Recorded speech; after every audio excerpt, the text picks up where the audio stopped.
Alors, je, je voudrais juste rappeler un peu le contexte pour démarrer de cette séance de conférence qu'on a appelée conférence ou découverte.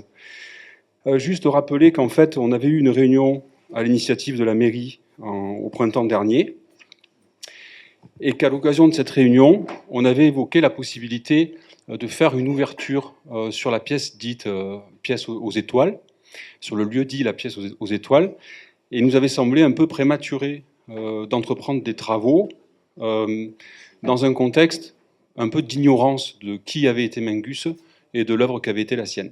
Et donc en fait, cet instant-là de conférence, de présentation, il suit cette proposition de la mairie, qu'on remercie d'ailleurs d'avoir réitéré pour avoir réitéré son vœu de faire quelque chose enfin de la maison Mingus.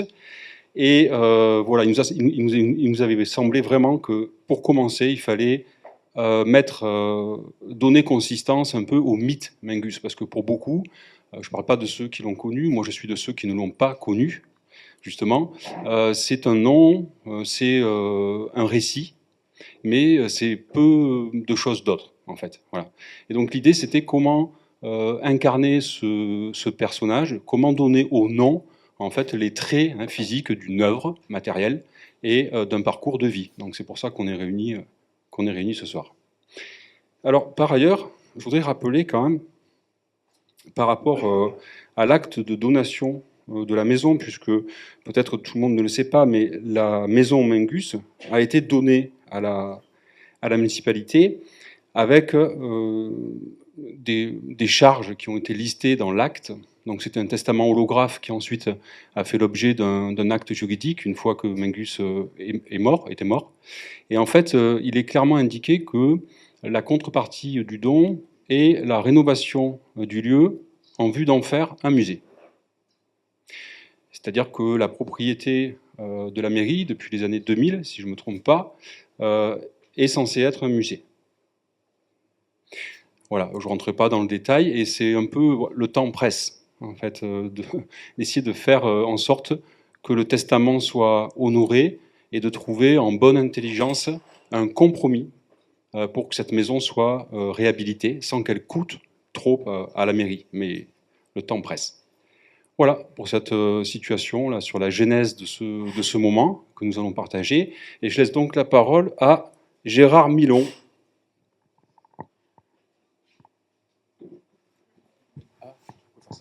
Je vais faire ça, oui.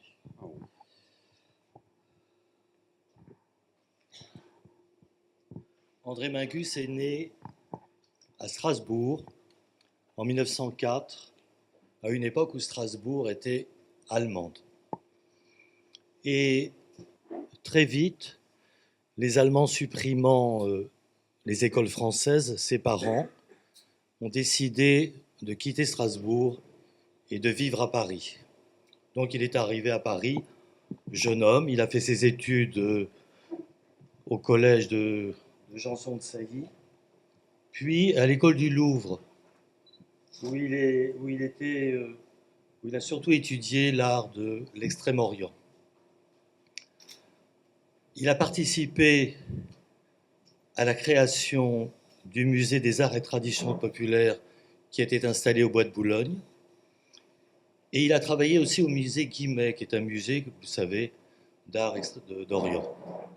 Mais compte tenu de sa santé, c'était un homme, je dirais, valétudinaire, et de ces gens qui sont maladifs, mais qui peuvent vivre presque jusqu'à 100 ans.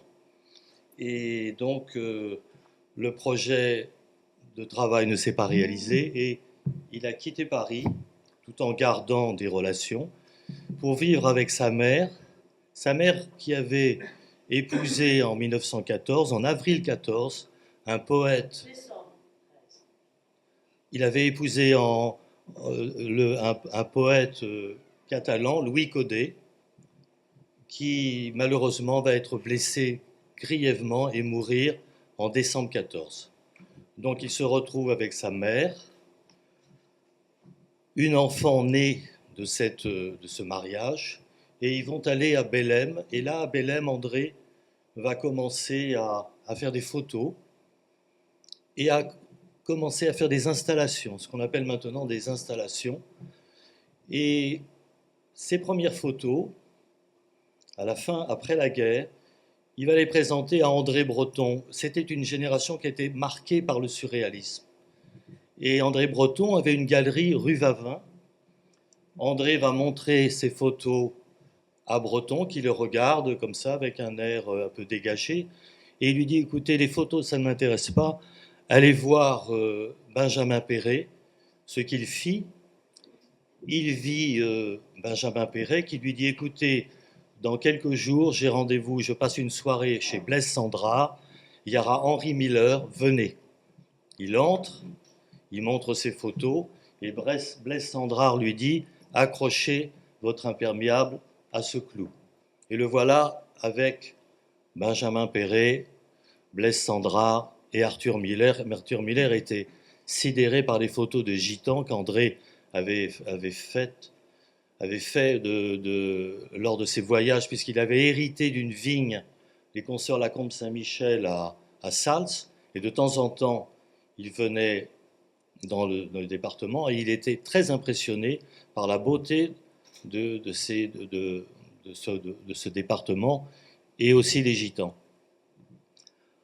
Blaise Cendrars était suisse, et il lui a dit, écoutez, André Mingus, vous avez un éditeur à Lausanne, qui est un éditeur qui à cette époque était un des grands éditeurs de photos, eh bien, allez montrer ces photos. Et un livre a été édité, Le Petit des Hommes, dont on va voir des photos peut-être. Et donc, curieusement, André n'a pas profité de ces relations. Il a continué à vivre à Bellem, puis ensuite, quittant Bellem en 50, il vient habiter Sals. Il partage la maison avec Claude Simon. Claude Simon est son associé. Et c'est là qu'il photographie énormément tout le département. Il disait, j'ai photographié tout ce qu'il y avait à photographier. Ensuite, il achètera une maison à Yard, qui est un hameau perché au-dessus de Canaveil, oui, merci. Et puis à Eus un peu plus tard. Et dans ces maisons, eh bien, il compose. Il a amassé des quantités d'objets et il commence ses compositions. À Eus notamment, après avoir restauré la maison, eh bien, elle est entièrement composée. Et il a cette phrase qui lui va très bien. Il lui dit « Je n'habite pas chez moi, j'habite chez mes objets ».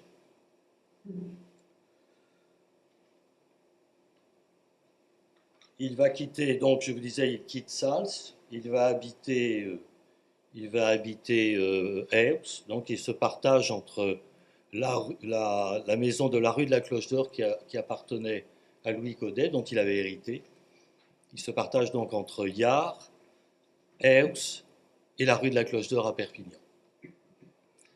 Il va vivre une trentaine d'années ici et il va décéder en 1999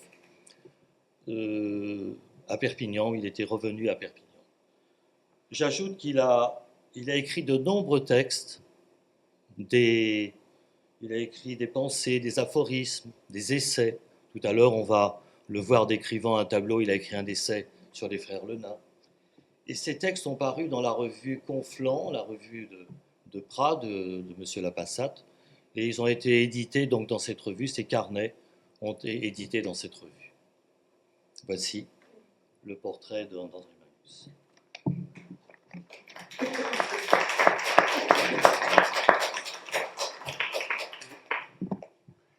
Oui, merci beaucoup, Gérard. Donc, on va maintenant écouter Florence pour un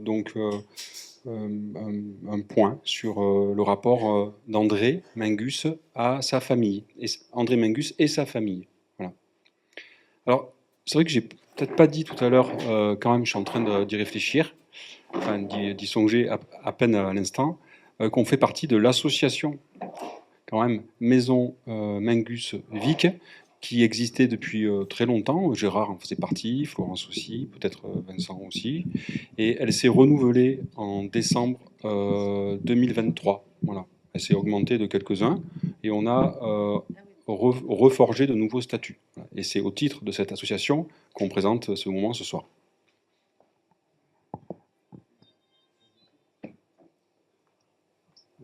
Bah, il paraît que c'est là que je dois parler, c'est ça? Ou là? Là? C'est bon? Voilà. Oui, mais moi, si je veux montrer... Vous m'entendez là? Bon. Alors, André, il est là. Hein? André Magus, il est là, il est né en 1904 et il est mort en 1999. Là, c'est autre chose. Mais Marguerite et Louis Godet se sont rencontrés dans les années 1911-1912. Marguerite était donc réfugiée à Paris avec son père et sa mère, Denise et André. Hein. André est arrivé à Paris vers 5 ans, 6 ans, et Denise donc avait 3 ans de plus. Les parents, les grands-parents d'André. Alors donc, il y a une photo du grand-père d'André. Voilà, le grand-père d'Hébert, le voilà. Il est de Strasbourg. Il tenait un grand commerçant, hein, bien, une brasserie à Strasbourg. Et il était marié avec une dame qui s'appelle Loth, Madame Loth, L-A-T-H. Hein. Il y a son... Voilà. Ça, c'est la mère d'André, en tenue alsacienne, avant d'arriver en France. Hein. Et voilà, elle aussi. Bon, alors, donc, André, Marguerite et Louis Codet se sont rencontrés parce que Marguerite était quelqu'un de très ouvert. Elle fréquentait beaucoup le théâtre, tout ce qui était, on pourrait dire, assez la bonne bourgeoisie parisienne, on va dire. Hein. Donc ils se sont rencontrés comme ça, et voilà, Louis Codet en uniforme, il était militaire. Il a été sénateur pendant 3 mois, 4 mois, je ne me souviens plus, hein, un truc comme ça, dans le Limousin. Alors Louis Codet, lui, il est né à Perpignan, hein, mais où il a passé pas mal de temps, mais la famille Codet, autrement, était originaire de Saint-Junien, Haute-Vienne. Hein. Voilà, la maison des Codet à Saint-Junien. Alors, c'est important de le savoir, parce que pendant la guerre de 14-18, Marguerite est venue habiter à Saint-Junien, après la mort de... Non, avant la mort de Louis Codet, qui est mort en décembre 1914. Hein, okay. Et elle est venue habiter à Saint-Junien dans la famille Codet, où il y avait le père de Louis Codet, Jean Codet. Il y a eu des mauvais rapports hein, avec Jean Codet. Hein. Il ne voulait pas les recevoir, il voulait faire payer une pension alimentaire à Marguerite avec ses 2 enfants, ouais, ses 3 enfants même. Et il a fallu que mon grand-père, Paul Codet, intervienne en disant « il en est hors de question ». Alors il y avait lui, et puis les autres grands-parents qui ont soutenu. Et Jean Codet n'était pas quelqu'un de très sympa, vraiment, d'après ce que j'ai compris. Hein. Donc ils ont habité là, et à la mort de Louis, Marguerite donc est restée à Saint-Junien, et elle s'est occupée des blessés de guerre qui arrivaient, des réfugiés, des blessés de guerre. Elle a été très très active. Et pendant ce temps, Jean Codet, donc le père de Louis Codet, à qui on avait rebroussé un peu les manches, hein, a donné des cours à Denise et André. Et j'ai des lettres d'André, des témoignages d'André, où il n'avait pas des très bons rapports avec le grand-père Codet. Voilà. Cette maison de Saint-Junien, elle a beaucoup servi parce que euh, ensuite, pendant la guerre de 40-45, il est arrivé à Marguerite d'y venir et d'y séjourner. Hein. Donc, et là, on continue à avoir des rapports, nous, avec les gens de Saint-Junien, enfin l'abeille, ça s'appelle l'abeille. Hein, c'est un, un journal du coin. Hein, Vincent, tu peux aller plus loin, s'il te plaît. Voilà, Annette, qui est née en 1914, parce que là, tout à l'heure, Gérard s'est un petit peu trompé. Louis Codet et Marguerite se sont mariés le 16 décembre 1913 à Paris. Bon, mais il n'y avait pas beaucoup de gens de la famille. Il y avait les parents d'Iemer, oui, il y avait des oncles et tantes à moi, aux grand-oncles et grand-tantes. Simplement, Paul Codet, le petit frère de Louis Codet, était officier de cavalerie à Tananarive, à ce moment-là, avec le père de Claude Simon. Ils se connaissaient déjà, de Saint-Cyr. Voilà. Alors Annette est morte en 1942, je crois, si je ne me trompe pas. Oui. Le problème d'Annette, c'est qu'elle était trisomique et qu'elle était assez faible au niveau santé et qu'elle est morte vraiment très jeune. Et j'ai failli m'appeler Annette et puis finalement, non. André n'a pas voulu que je m'appelle Annette ni Marianne parce que ma mère avait eu une petite sœur qui s'appelait aussi Marianne. Donc André a dit, il en est hors de question. Voilà Annette qui est très souriante. Ouais. Voilà, tu peux y aller, Vincent. La généalogie, elle doit venir après, non? Oui, je sais pas, voilà. Voilà. Alors donc voilà, Annette, voilà, je ne me suis pas trompée, elle est morte en 42. Elle est enterrée à Saint-Junien, ainsi que Marguerite, tandis que Denise est morte en 1923 et elle a été enterrée en Suisse à Davos, où elle était atteinte d'une très grosse tuberculose. Hein. Voilà, voilà la famille Thiemer. Alors ensuite, ce que vous avez, je ne sais pas où on en est là.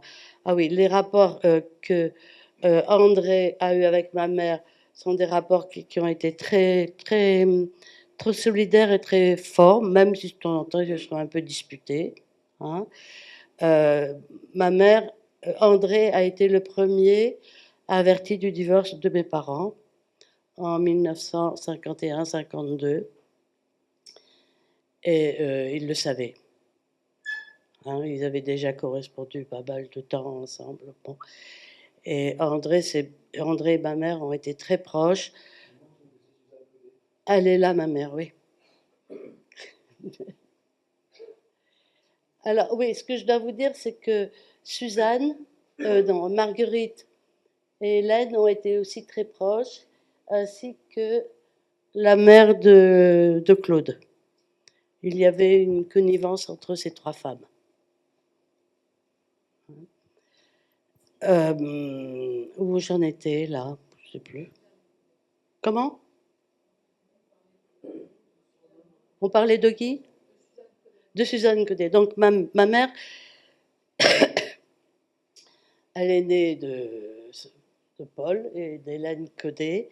Hélène Codet était quelqu'un de Saint-Junien, c'est des cousins issus de Germain, c'est de la même famille, quoi. Hein. Après, vous verrez que ici, euh, voilà, ici, Charles de la Mer s'est marié avec Jeanne Codet, qui est la grande sœur d'Hélène Codet. Tout ça, c'est les consorts Lacombe Saint-Michel, hein, de Sals, des Fenal et de Rivesaltes. Hein. Donc, lorsque Marguerite est décédée, André a hérité d'une partie de la copropriété, copropriétaire des consorts Lacombe Saint-Michel, où il y avait les Carcassonne, les Delamer, Claude Simon, bon, bien sûr André, et ma mère Suzanne Codet. Et puis, il y a eu des dissensions, ils se sont séparés, et il est resté à cette copropriété que Claude, André et ma mère. Hein.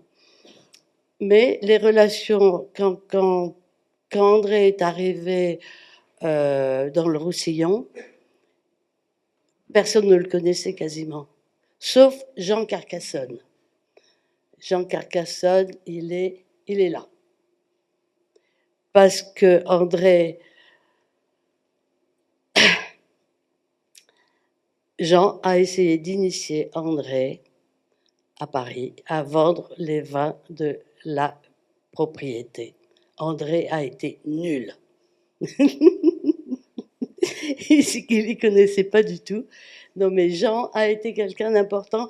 Il a habité longtemps à Paris. Il est mort à Perpignan, rue de la Cloche d'Or, bien sûr.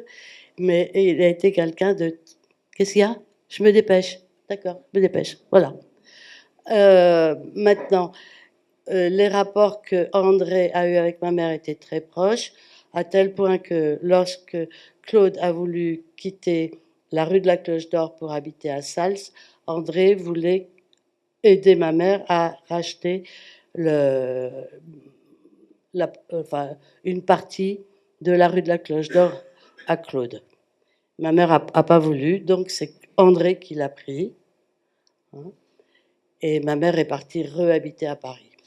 Voilà, mais les rapports que André, tiens, Vincent, tu pourrais mettre Yette et Louloune.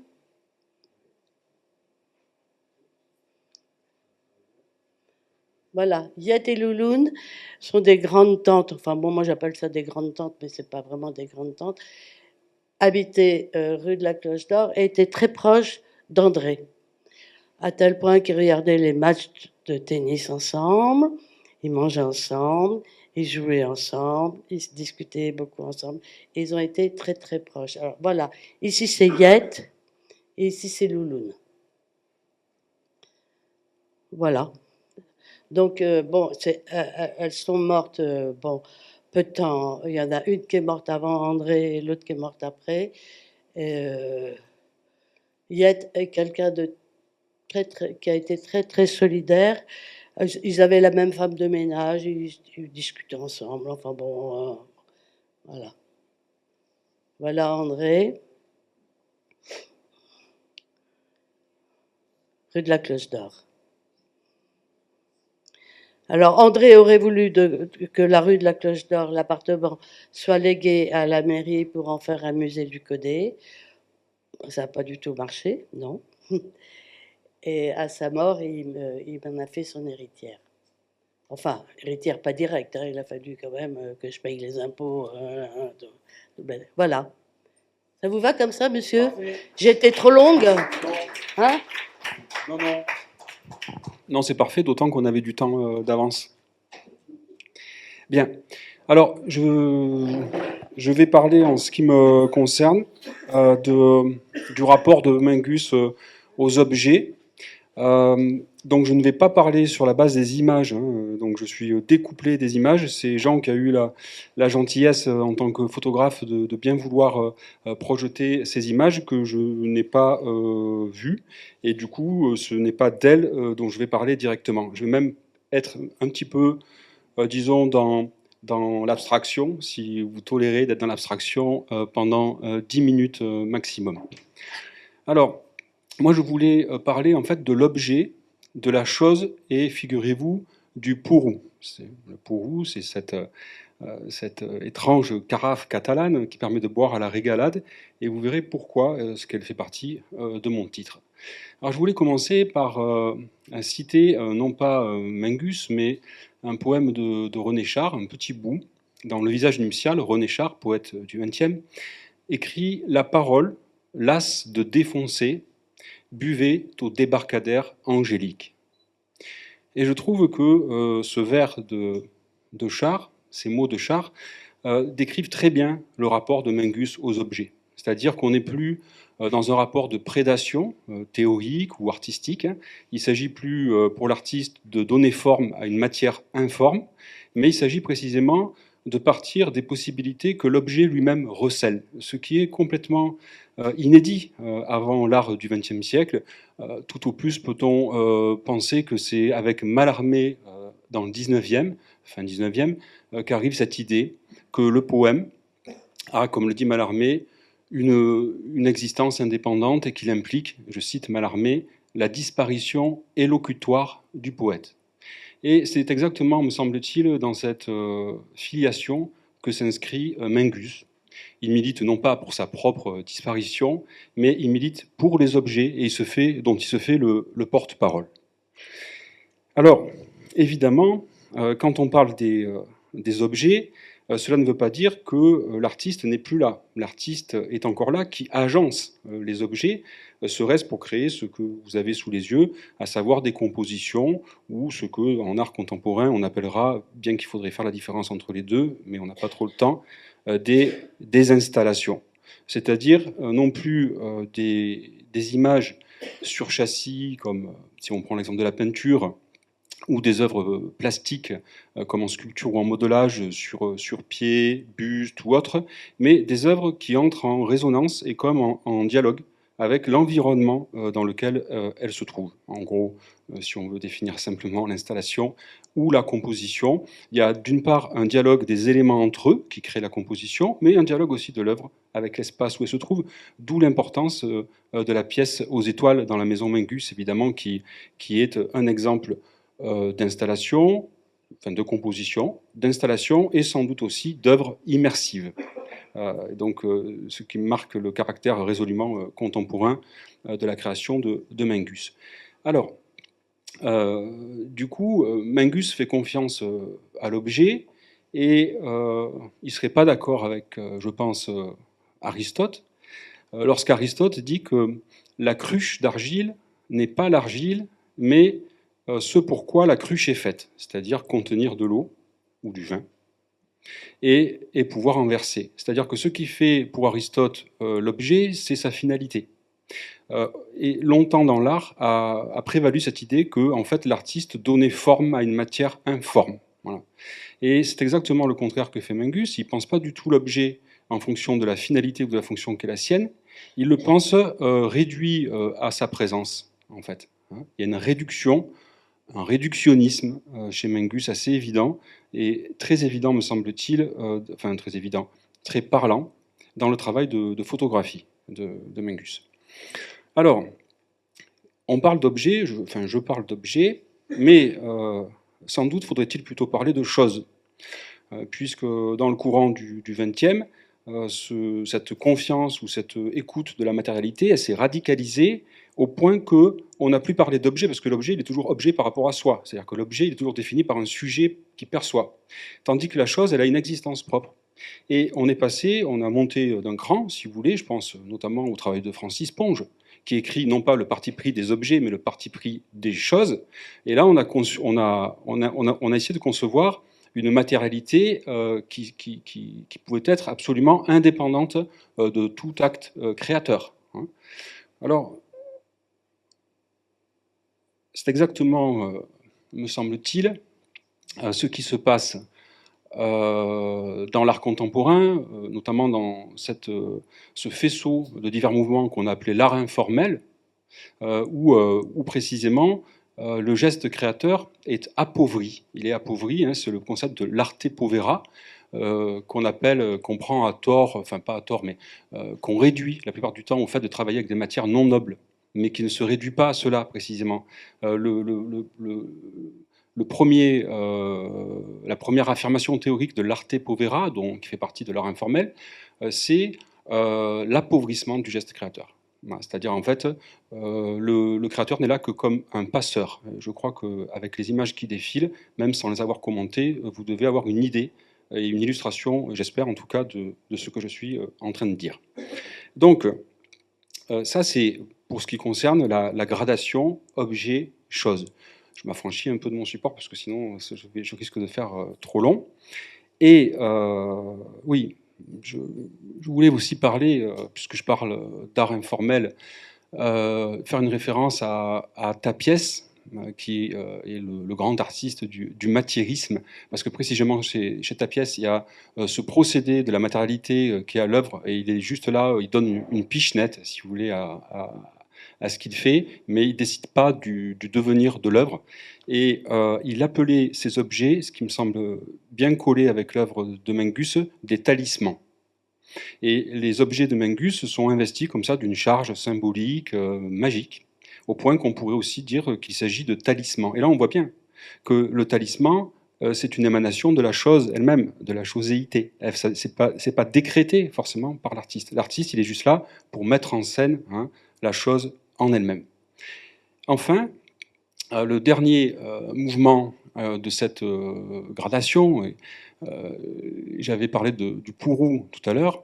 Alors j'ai parlé du Pourou parce que je ne voudrais pas laisser à penser que Mingus travaille avec des concepts ou des idées. Il travaille avant tout avec des objets situés, et situés aussi dans un tissu social, affectif, pratique. La vie pratique, il y a beaucoup d'outils chez Mingus, et des outils qui précisément, parce qu'ils sont sortis de leur sphère d'utilisation, peuvent être vus comme choses, comme Heidegger le disait.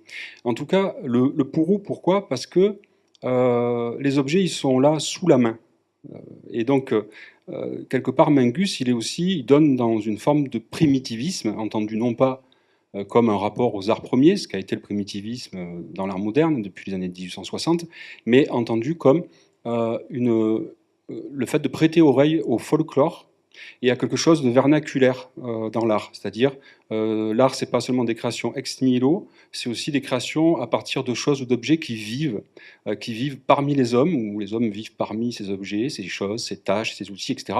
Et on ne peut pas se détourner du folklore sans se fermer justement à la puissance d'évocation des objets du quotidien. Et c'est exactement ce qui arrive avec le Pourou. Le Pourou, le Pourou, je ne sais pas du tout, enfin pour moi, c'est pas du tout un objet que détenait ou pour lequel Mingus avait un goût particulier. C'est moi qui parlant de Mingus, ai choisi d'évoquer cet objet, du Pourou. Mais précisément dans le Pourou, une chose que m'a fait remarquer Françoise, et je n'y avais pas pensé jusqu'à ce qu'elle me fasse remarquer, il y a une petite entrée, plutôt une petite sortie et une grande entrée. On boit le liquide, le muscat, comme ça, avec un geste, etc. Et c'est ça qui est intéressant, c'est que les deux entrées ne sont pas les mêmes. Et presque, il faudrait que ce soit un Pourou inversé, pour parler de Mingus. C'est-à-dire que, en fait, ça entre par un petit orifice et ça prend ensuite une allure de chose universelle. Et c'est ça, quelque part, qu'on peut appeler le primitivisme. C'est la capacité à voir ce qu'il y a d'universel dans le particulier. Et c'est la raison pour laquelle son œuvre aussi, elle s'est beaucoup inspirée de ce qu'il avait là, sous les yeux, dans le pays, en fait. Alors, pour conclure, je voudrais dire deux mots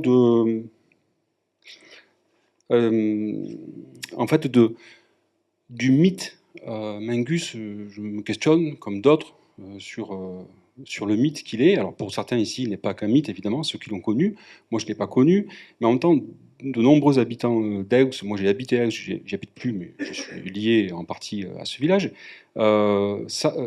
emploient ce nom, l'évoquent, mais ne savent pas exactement comment dire, ce que cet emploi signifie. Alors, moi, j'en sais pas plus, mais je me suis demandé si, d'abord, parce qu'évidemment, ce n'est pas le seul artiste du village, déjà. Il s'inscrit dans une filiation qui fait l'histoire du village, l'histoire culturelle, qu'on a tendance à oublier. Alors déjà, je me suis demandé, est-ce que justement, on n'était pas, on n'avait pas une tendance à mythifier d'autant plus grande que nous guettait l'amnésie. Et donc là, je pense que c'est un gros problème dans ce village aujourd'hui, une forme de neutralisation de sa singularité historique. Et il y a vraiment un travail à faire. Et ce travail, il est à faire pour rendre hommage à ceux qui ne sont plus et qui ont œuvré à la singularité culturelle du village, mais aussi pour essayer de faire que ce village échappe, en fait, à ce que devient tout lieu, c'est-à-dire un lieu quelconque.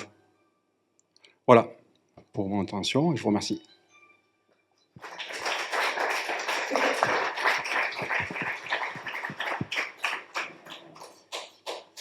Alors, maintenant, c'est Jean Milon qui va nous parler de la photographie avec ce titre, La photographie humaniste poétique d'André Wick.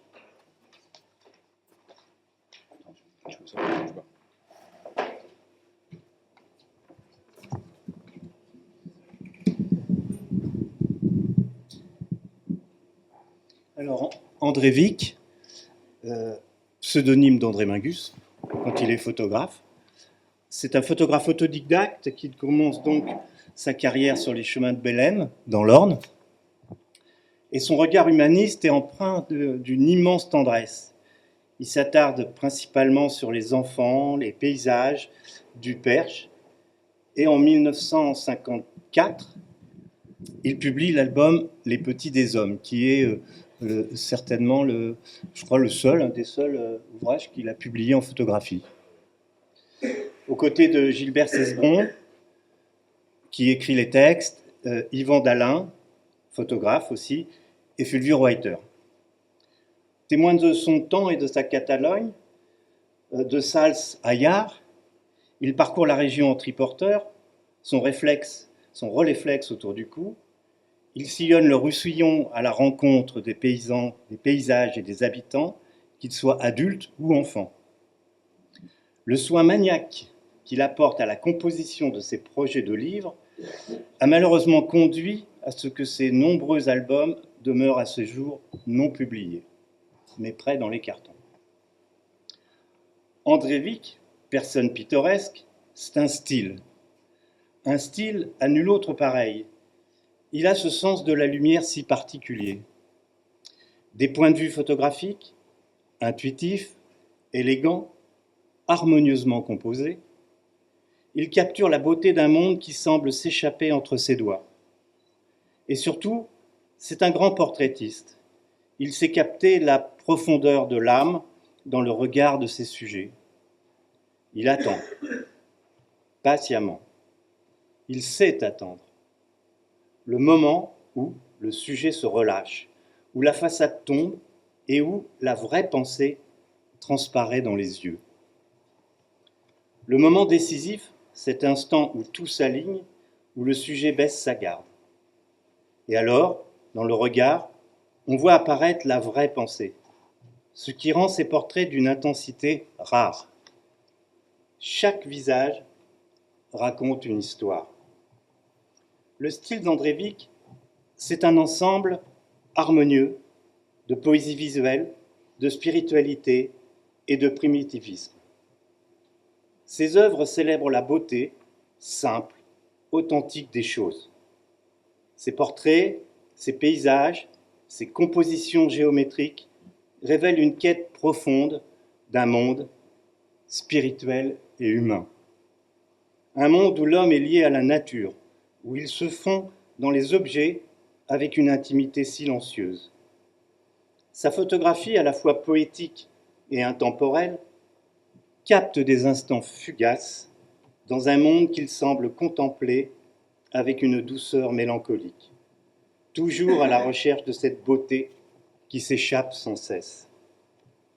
André Wick s'inscrit dans la lignée des photographes humanistes tels que Robert Doisneau, Dieuze, Édouard Bouba et Isis, qu'il appréciait particulièrement. Comme eux, il porte un regard profondément empathique et tendre sur l'humain.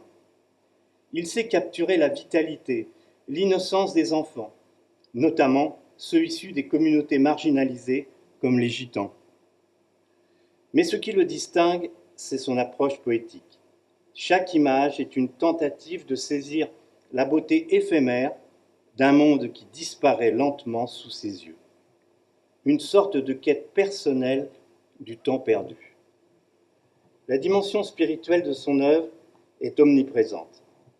Ses photographies traduisent une quête de simplicité, de vérité. Il met en avant les éléments bruts, les objets usés, les bâtiments vieillissants. Ce qu'il cherche, c'est révéler une présence spirituelle là où d'autres ne verraient que banalité ou dégradation. Son approche est proche d'une vision romantique de l'enfance. figure originelle et libre. Un primitivisme qui renverse les conventions et valorise la pureté, la simplicité des choses. Le sens de la lumière d'Andréevich est incomparable. Ses compositions sont marquées par cette lumière qui donne à ses images une aura inoubliable. Nadar disait « Ce qui ne s'apprend pas, c'est le sentiment de la lumière ». Nadar souligne que bien que les techniques de photographie puissent être enseignées, le ressenti de la lumière et la compréhension artistique de son interaction avec les sujets ne peuvent pas s'apprendre. Capturer l'essence d'un sujet nécessite un sens inné qui va au-delà de la simple formation technique. Mais ce n'est pas tout. Il joue aussi avec les formes géométriques simples, rectangles, cercles, surfaces. Cela donne à ses œuvres une rigueur visuelle, renforçant encore plus leur dimension spirituelle et poétique. Voilà Andréevich, un artiste qui photographie le mystère, qui sublime la lumière et qui contemple un monde où la beauté s'efface doucement devant lui. Merci.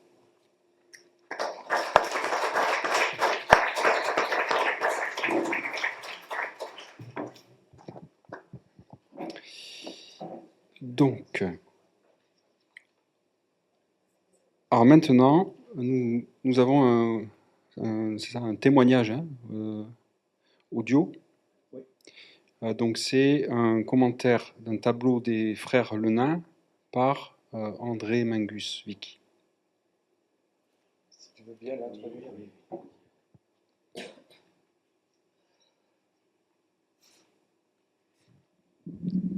André Mingus avait une passion pour ce peintre, dont la singularité, en fait, c'était 3 peintres, et chacun peignait sur la même toile.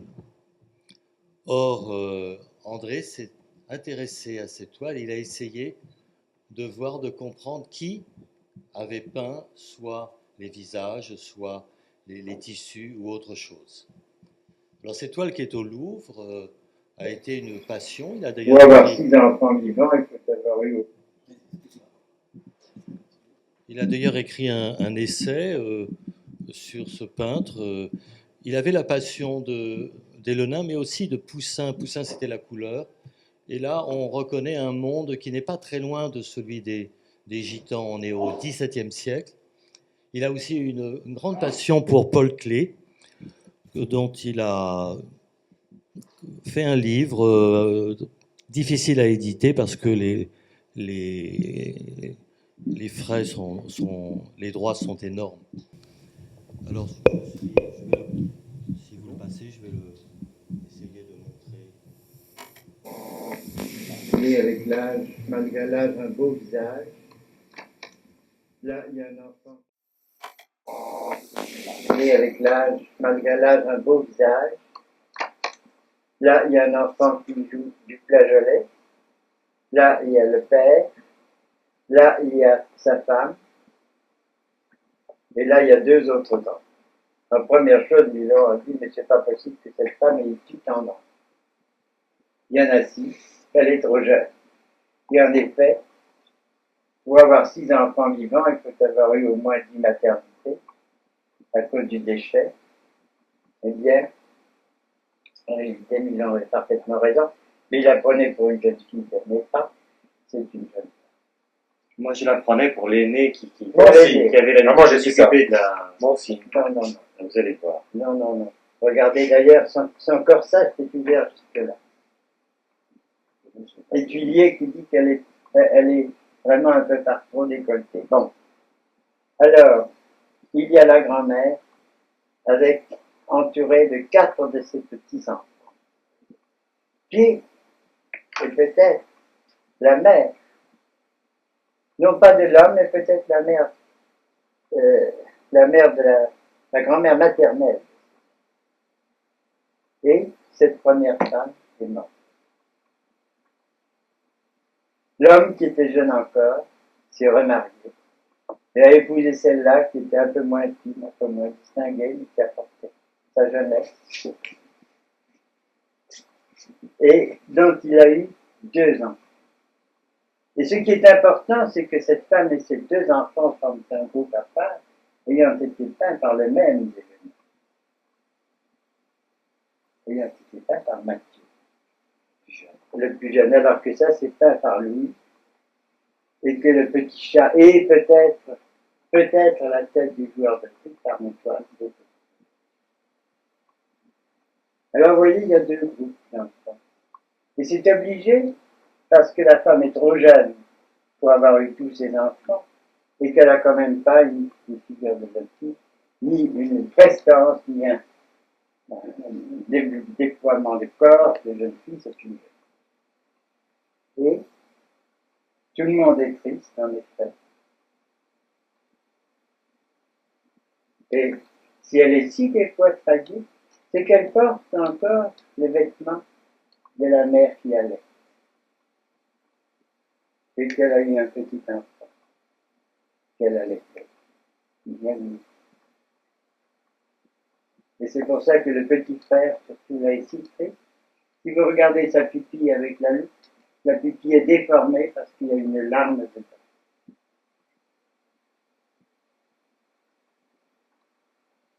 Oui, tout le monde est triste, tout le monde est grave.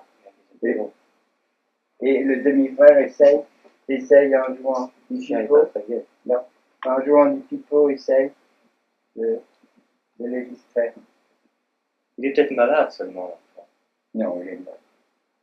C'est là. En effet, cette petite fille ressemble Ah oui, à sa grand-mère. ce n'est pas les mêmes filles, physiques. Et le père n'a pas coupé le pain, il va le couper. Et il pense qu'il n'aura jamais à le couper pour le petit qui est mort. Et il pense en même temps à tous ceux pour lesquels il ne le coupe pas.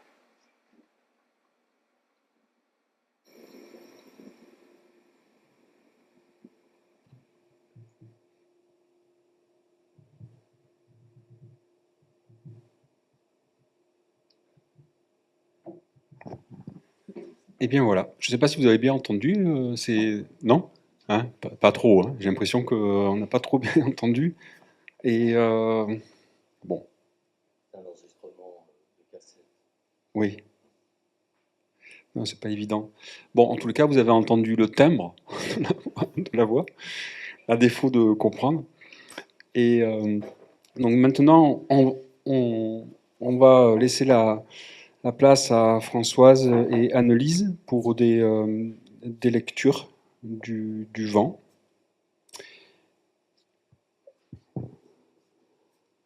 Peut-être vous voulez dire un petit mot d'abord, non, sur le livre lui-même, le rapport à Claude Simon? Oui, d'accord, ok. Oui, bonsoir. Est-ce que vous entendez bien là? Ça va? Non? Je ne suis pas assez près du micro, c'est ça? Là, ça va mieux? Oui. Donc oui, je vais vous parler d'abord de Montès, qui est un personnage en fait de Claude Simon. Alors, Antoine Montès est un personnage du vent, un des premiers romans de Claude Simon, publié en 1957. Le narrateur du récit raconte, je le cite, « J'avais fait sa connaissance peu de temps auparavant chez le photographe qui agrandissait les clichés destinés à illustrer l'ouvrage auquel je travaillais à cette époque, dans les moments de liberté que me laissaient mes heures de cours au lycée. De cette rencontre, il se rappelle la silhouette que je voyais alors pour la première fois, penchée sur le comptoir lumineux, examinant des négatifs à l'aide d'une loupe collée à son œil, et qui le faisait ressembler, avec son long corps maigre, son visage ridé, ses mains osseuses, à l'un de ces amateurs de timbre-poste, un de ces personnages que l'on dirait sortis de Daumier, du type échassier, poussiéreux et râpé. Il se releva, déploya un mouchoir à carreaux, essuya longuement l'œil trop longtemps collé à la loupe, tandis que l'autre errait, vague, sur le décor qui l'entourait. Le narrateur mentionne aussi dans cet épisode romanesque un regard ardent, sous les sourcils se rejoignant à la base du nez, et le mépris des convenances que semble éprouver ce personnage. Toute l'ambiguïté du rapport entre réalité et fiction est ici sensible.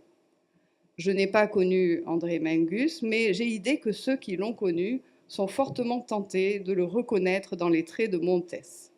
Montès, dont le nom même, par ses sonorités et composé comme lui de 2 syllabes, ressemble à celui de Mingus. Et puis les 2 prénoms, celui de l'homme et celui du personnage, commencent par la même syllabe. André, Antoine. Au passage, Antoine était aussi le prénom du père de Simon. On est également tenté d'assimiler ce narrateur, enquêteur anonyme, sillonnant avec sa moto les routes et les chemins de la région, recueillant des témoignages divers et observant le monde pour en rendre compte, à l'écrivain lui-même. Et cette tentation est d'autant plus forte quand on sait, on peut l'apprendre dans la biographie de Mireille Caille-Gruber, que Claude Simon projetait, tandis qu'il écrivait Le Vent, de publier un album de photographies avec Prévert et couverture de Picasso. Mais dans la crainte que l'éditeur pressenti ne traite ses photos en matière touristique ou exotique, alors qu'il cherche à souligner l'insolite de l'existence et la découverte de celui-ci dans le quotidien, le projet traîne et ne reverra le jour que près de 40 ans plus tard. C'est l'album Photographie.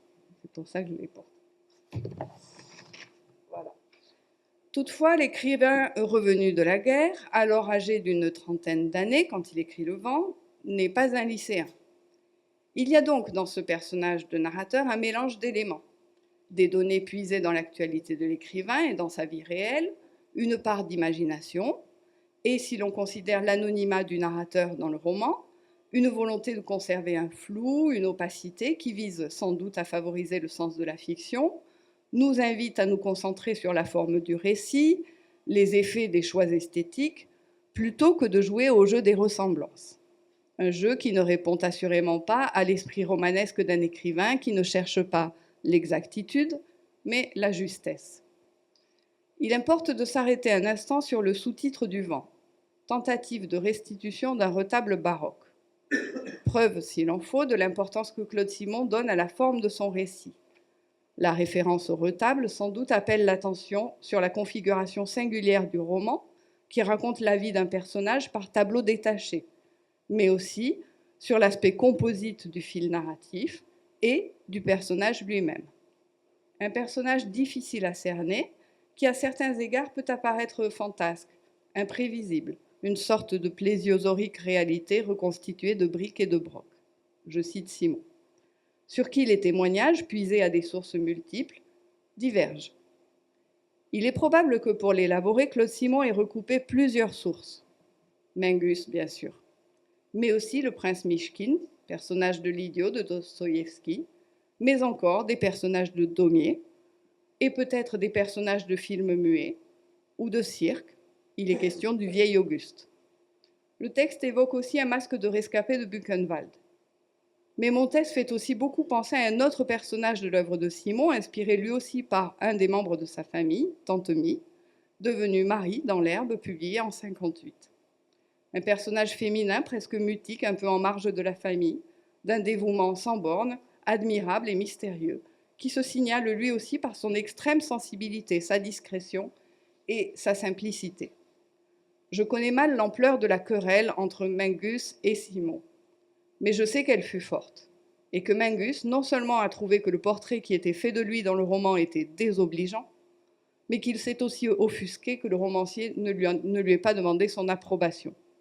Ce dernier, quoiqu'il n'ait jamais caché qu'il se sentait dépourvu d'imagination et qu'il écrivait à base de vécu, plutôt que de reconnaître l'ampleur de l'emprunt fait au réel, a défendu d'autres références et, à vrai dire, son livre qui était déjà sorti et auquel il tenait. Il s'est également étonné que Mingus prenne en aussi mauvaise part le portrait de lui, soulignant au contraire le caractère noble, bienveillant, estimable d'un personnage qu'il ne percevait pas comme négatif. Mais ce n'était pas l'avis de Mingus. Quand on sait le rôle de mentor que Mingus a eu avec Simon dans l'apprentissage de la photographie, quand on découvre la proximité entre leurs 2 œuvres photographiques, qui prennent y compris parfois les mêmes sujets, on se dit forcément que Mingus et Simon sont sans doute beaucoup plus fortement liés l'un à l'autre que Montès et le narrateur dans Le Vent ne le laissent croire. Qu'ils ne sont que dans Le Vent, on nous laisse croire qu'ils ne sont que 2 photographes qui se rencontrent fortuitement chez un autre photographe. Mais de ce lien est né en tout cas un roman fort et un magnifique personnage romanesque dont Françoise va vous lire quelques passages. Voilà d'abord la première apparition du personnage dans le roman Le Vent.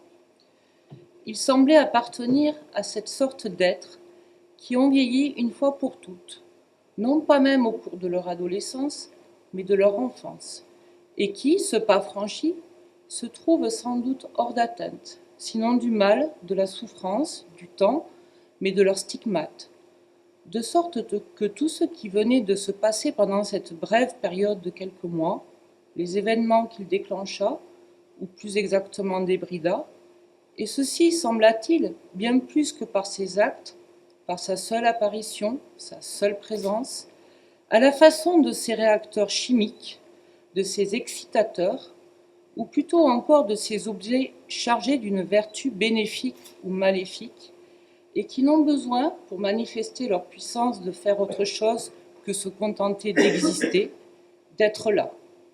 Semblait avoir passé sur lui, sinon sans l'atteindre, du moins, apparemment, sans laisser de traces, ni plus ni moins, que n'importe quelle tempête venue du fond des âges, sur n'importe quel galet roulé, lui aussi depuis le fond des âges.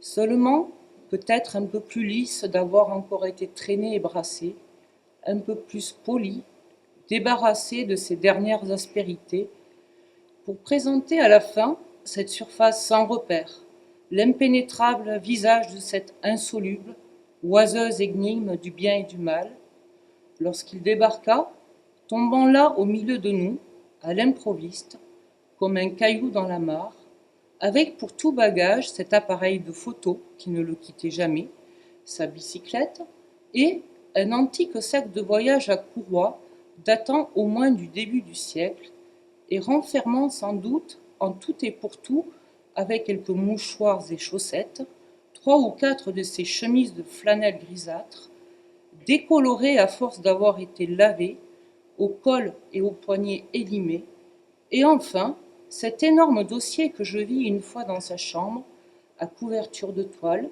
fermé par une sangle, et contenant à grand-peine un fatras de vieilles lettres, d'épreuves de photos et de papier jauni, qui constituaient, semblait-il, la totalité de sa fortune. Un autre extrait, dans lequel on va voir la singularité du personnage. Il est, lui, pensais-je vaguement en colère maintenant, lui, sa douceur, sa catastrophique candeur, sa catastrophique bonne volonté, son catastrophique don d'attirer à lui les emmerdements, comme d'autres attirent les chiens ou leurs gens, de communiquer, de répandre autour de lui ce trouble, ce chaos, cette confusion, sa façon non seulement de se mouvoir, mais de nous entraîner avec lui, comme le nageur en perdition noie celui venu à son secours, dans cette atmosphère gluante, ces histoires insolubles, ces discours entortillés, filandreux. Exactement le contraire de cette volonté d'ordre, de stabilité, de cette conception obstinément boy-scoutesque et optimiste du monde à quoi il s'accroche, qu'il cherche à toute force à préserver, à tenir pour vrai contre l'évidence même. Et enfin, l'impression finale que laisse Montès au narrateur. Et maintenant, assis à côté de Montès, à la terrasse de ce café dans le poussiéreux après-midi de septembre, je me taisais aussi, et nous restions là tous deux, sans rien dire, lui avec son impénétrable et navrant visage toujours tourné, mais vers quoi?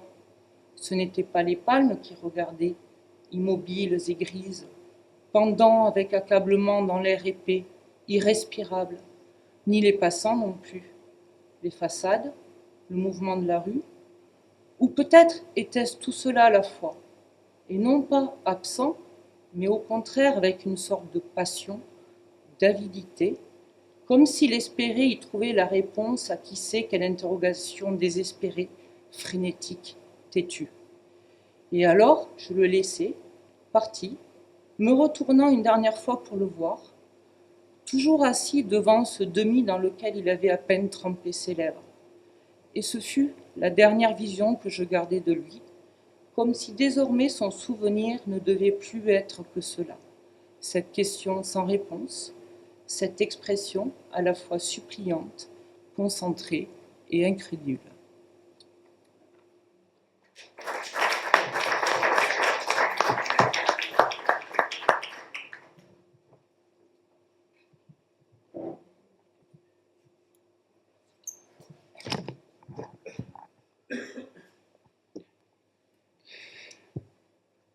Bien. Merci beaucoup pour ces lectures. Merci à tous pour les interventions qui donnent vie avec bien des aspects. Et ça fait du bien hein, de voir des mots, des œuvres et du sens comme ça, tissés de cette manière-là par des approches très différentes et complémentaires. Alors peut-être on peut parler du travail de restauration. C'est possible que tu veux bien en dire un mot, Valérie, qui a eu... Oui, si comme tu veux. Je te laisse te présenter. Oui, je me présente.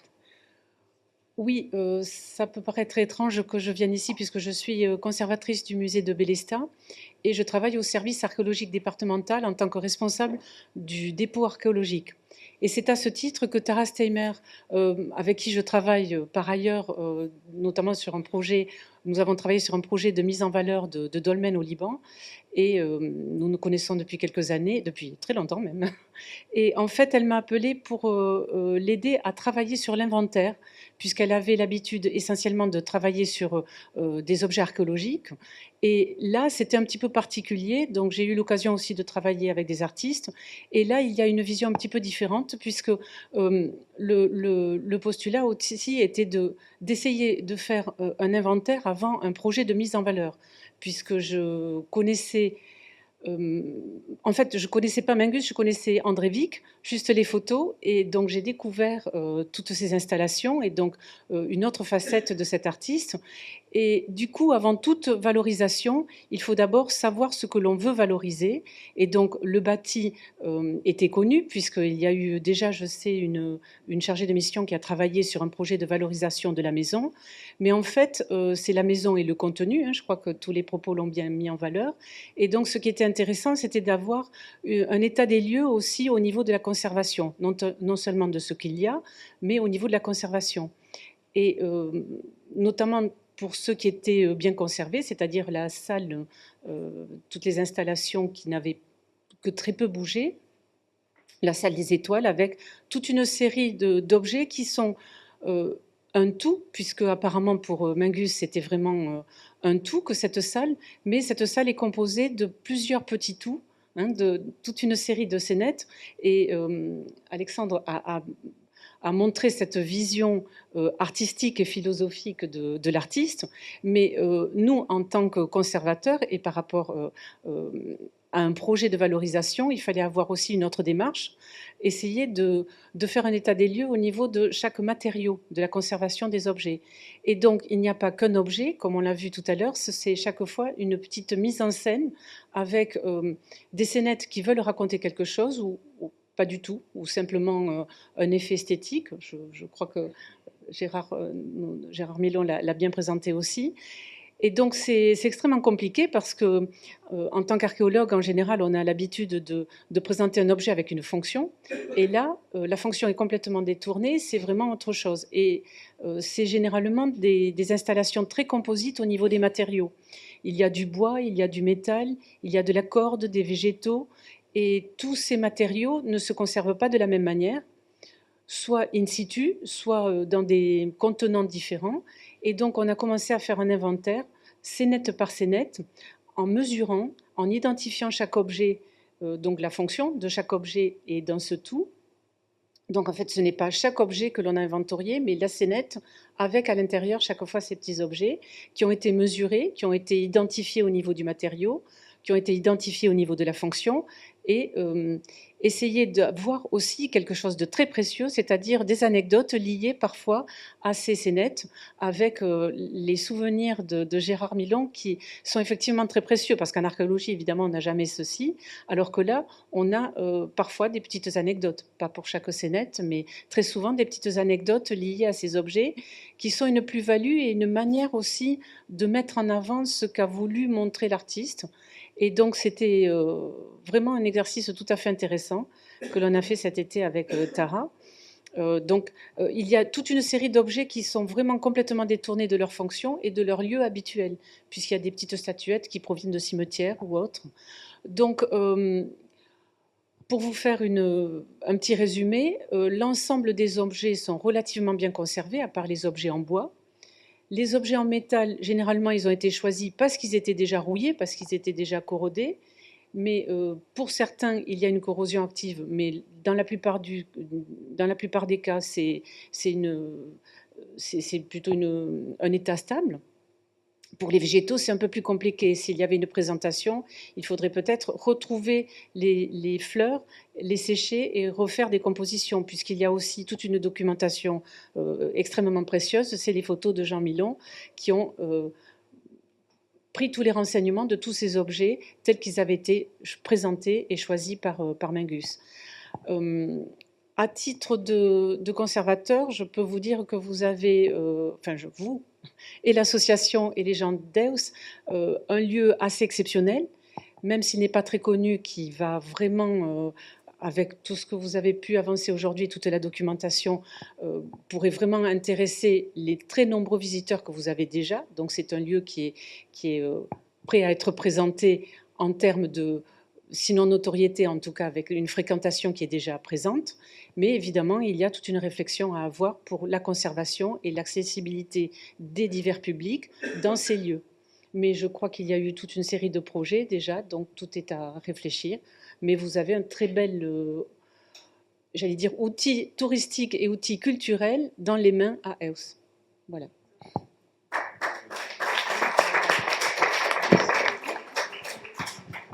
Merci Valérie. Donc on va finir en évoquant justement le projet de réhabilitation et ça servira d'ouverture à des échanges avec vous sur ce projet ou autre. Donc merci beaucoup aussi à Tara hein, qui ne peut pas être là mais qui a fait un très très gros travail durant l'été sur place, à inventorier avec Jean qui a été très présent aussi à ses côtés, Gérard. Donc elle est restée longtemps quand même sur place pour donner du temps pour un travail absolument désintéressé, juste porté par l'ambition de faire revivre un lieu et une œuvre. Voilà, donc merci beaucoup à elle. Par rapport au projet de la maison Mingus, donc on ne va pas refaire l'historique, hein, ça serait trop long.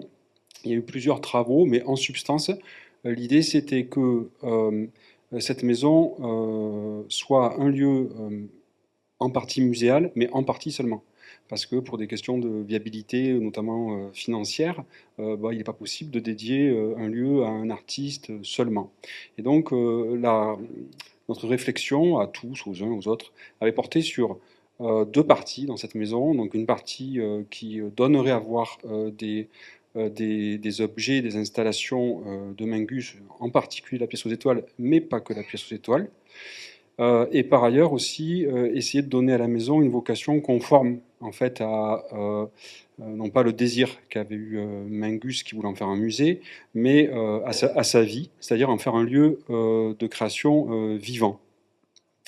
Avec des ateliers d'artistes. Des ateliers d'artistes dont on avait imaginé qu'ils pouvaient être pour partie à l'année, avoir quelqu'un à l'année, là, qui pouvait avoir son atelier sans pour autant habiter la maison, ou bien avoir un artiste en résidence avec un cahier des charges qui pourrait aussi s'occuper de la maison pour partie en termes de gestion et d'accueil du public. Voilà, on en était, je ne rentre pas dans le détail parce qu'on espère que cette histoire et que ce projet va pouvoir renaître avec un travail en partenariat actif avec la municipalité. Mais comme la municipalité représente les habitants d'Eus, il nous semblait important d'abord de renouer le lien autour de ce projet avec les habitants d'Eus. Voilà. Et on aimerait vraiment que les choses, que le projet reprenne.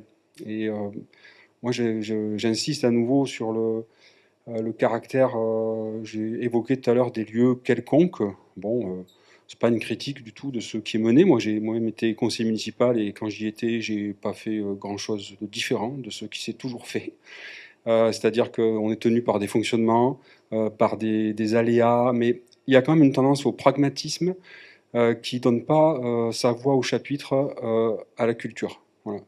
Et le village d'Aix, c'est vraiment travaillé hein, depuis les années 50, 60 par une histoire culturelle qu'on peut ou pas vouloir connaître, mais qu'on ne peut pas nier.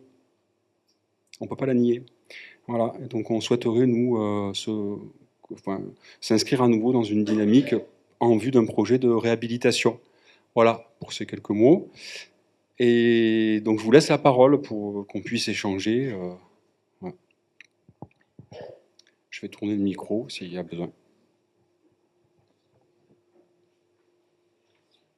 Oui.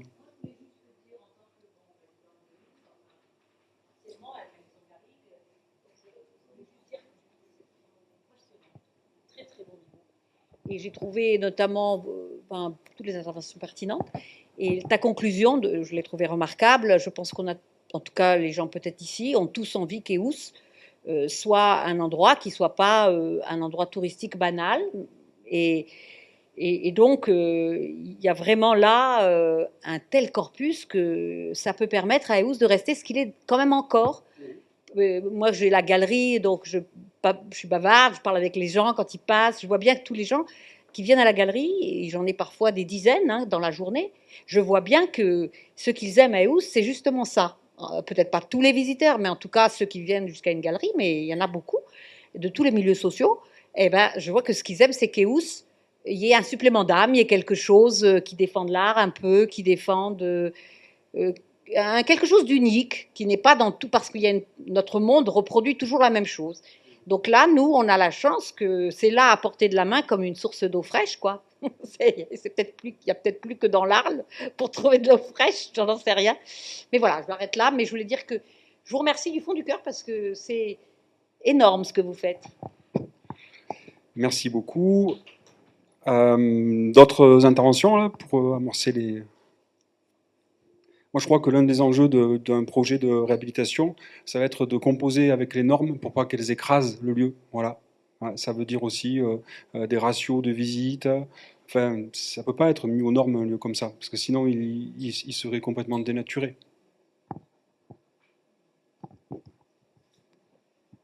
Ce que je trouve aussi très intéressant dans le projet, enfin, en dehors de l'œuvre qu'on voit ici mise en valeur, c'est l'idée d'en faire un lieu vivant d'artistes avec des résidences et une présence d'artistes vivants. Ça me paraît être très très important d'aller dans ce sens. Oui, moi tout à l'heure quand j'ai pris la parole, j'ai insisté sur cet aspect-là. Évidemment, il y a beaucoup d'artistes qui travaillent à Aix encore. Il y en a qui ont disparu, mais qui ont marqué aussi de leur passage, de leur travail Aix. Et donc nous, on focalise là sur Mingus. C'est pas pour la raison qu'il aurait une plus grande importance, mais c'est parce qu'il faut bien y aller par une porte d'entrée, c'est celle qu'on a choisie, parce qu'il y a des gens qui sont légitimes aussi pour en parler, hein, qui ont partie liée à la vie de Mingus, parce que Gérard aussi a fait aussi un gros travail hein, en tant que légataire moral. Il a insisté très longtemps, il le fait encore auprès de la mairie pour que ce projet voit le jour. Bon voilà, et évidemment, comme tu le dis, c'est quelle place pour l'art pour toutes les pratiques au village et pour la mémoire de tous les artistes qui ont été aussi. On est soucieux de ça aussi.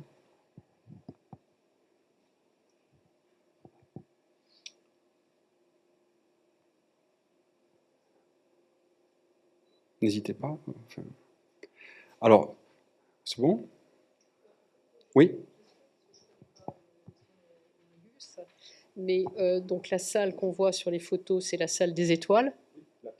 La pièce aux étoiles, mais la maison en elle-même, elle est grande comment en fait? Il y a un étage, il y a un sous-sol, il y a quoi? Alors, il y a trois niveaux. Je vais répondre à la question. Ouais. Alors, il y a 3 niveaux pour ceux qui ne connaissent pas. D'abord, si tu souhaites la connaître, il faudrait que tu te rapproches peut-être de Gérard, qui se fera un plaisir de te la faire découvrir. Milon. Donc il y a 3 niveaux. La pièce dite aux étoiles, elle est dans la rue, là, qui descend sur la place de la République. Il y a une entrée ici, mais c'est pas une entrée qu'on souhaitait forcément ouvrir parce qu'elle fonctionne un peu comme un sanctuaire dans la maison, hein. C'est un lieu où se repliait Mingus. Alors il y a cette pièce qui est tout en bas. L'étage intermédiaire qui est le rez-de-chaussée depuis la rue du haut là, qui va à la Scabre. Il y a plusieurs pièces en enfilade. Ça va d'une cuisine qu'on voit depuis la rue, une petite cuisine, en passant par un salon, enfin une pièce catalane, un salon. Et enfin un dernier niveau où il y avait les chambres plutôt. Hein, je détaille pas trop, hein, dont la chambre de Mingus qui donne sur une terrasse, donc très en hauteur, qui surplombe la place de la République. Voilà. Et par exemple, dans les projets d'aménagement, là il y a les plans ici, là. Dans les projets d'aménagement, ah oui, merci pour les plans. Donc ici, c'est le dernier étage. La terrasse est ici, elle plonge sur la place de la République, où il y a le café, le clan. Donc il y a une série de chambres, hein. Les escaliers arrivent ici, depuis l'étage du bas. Et donc nous, on pensait que cet étage du haut, c'est celui qui pouvait être dédié à l'accueil des artistes, soit en résidence, soit à l'année, avec des ateliers. C'est-à-dire l'étage du haut, le consacrer à ça. On avait calculé, parce qu'il y avait un architecte qui avait travaillé un peu dessus, qu'il était possible de faire un escalier droit, en perçant le mur, à côté d'un garage qui se trouve à côté, pour que l'entrée soit indépendante de l'étage intermédiaire, hein, qui est de plein pied avec la rue. Et l'étage intermédiaire, donc, qui est ici, là c'est la porte et la façade qui donne sur la rue, qui va à la place de la Scabre. Et ici, c'est là qu'il y a les bâches avec les photos où il y a de gens. Donc la façade principale, où il est marqué épicerie, non? Épicerie, il me semble, encore qu'on le voit. Donc on rentre ici, il y a une cuisine. Ici, une deuxième salle, la salle catalane, qui est restée telle qu'on la voit, dans son jus. Et là, le salon. Et c'est en descendant cet escalier, à partir du salon, qu'on arrive en bas, à la pièce aux étoiles qui a été remise en état. Et, oui. Et oui. Oui, oui, Gigi, merci de le rappeler. Gérard ne manque pas une occasion de le rappeler, hein, qu'on dansait dans cet espace-là. Ouais.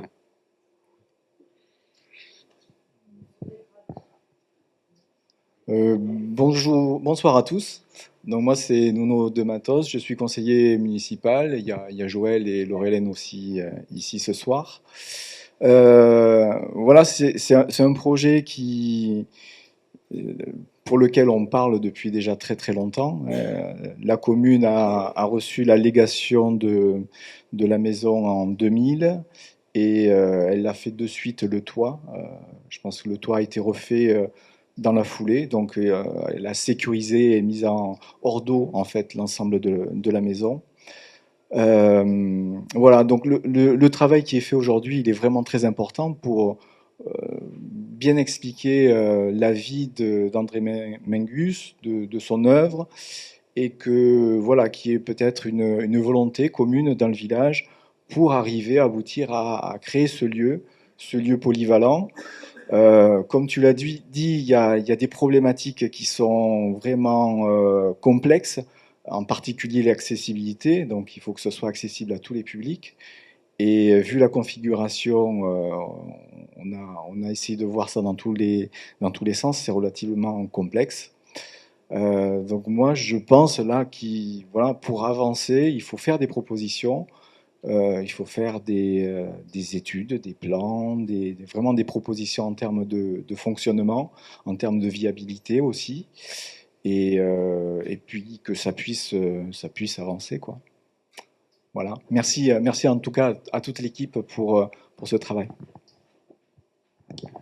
Merci. Quelqu'un veut dire autre chose? Non? Oui.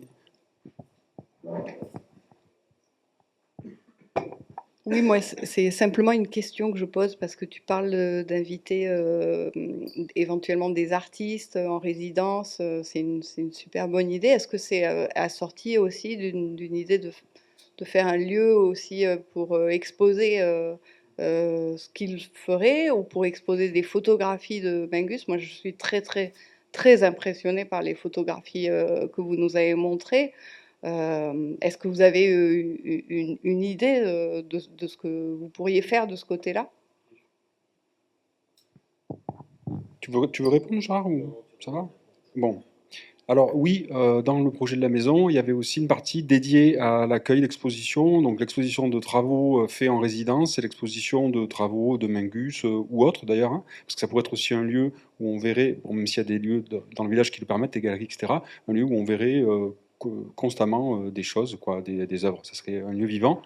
Moi, je voudrais revenir quand même sur l'idée de la... il était prévu aussi qu'en plus des ateliers, il y a un lieu d'exposition qui aurait été dans la partie justement intermédiaire. Voilà.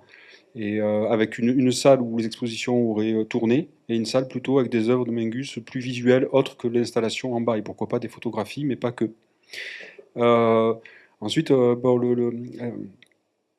la particularité quand même de notre époque, c'est un souci compréhensible de la faisabilité technique, avec toutes les normes écrasantes, mais aussi sans doute aussi des fois une forme de frilosité à l'égard de ces normes. Et là, il y a quelque chose à faire qui demande de faire un saut, c'est-à-dire accepter par exemple que ce lieu il puisse ne pas accueillir tout public, mais cesser d'accepter qu'il ne rouvre pas.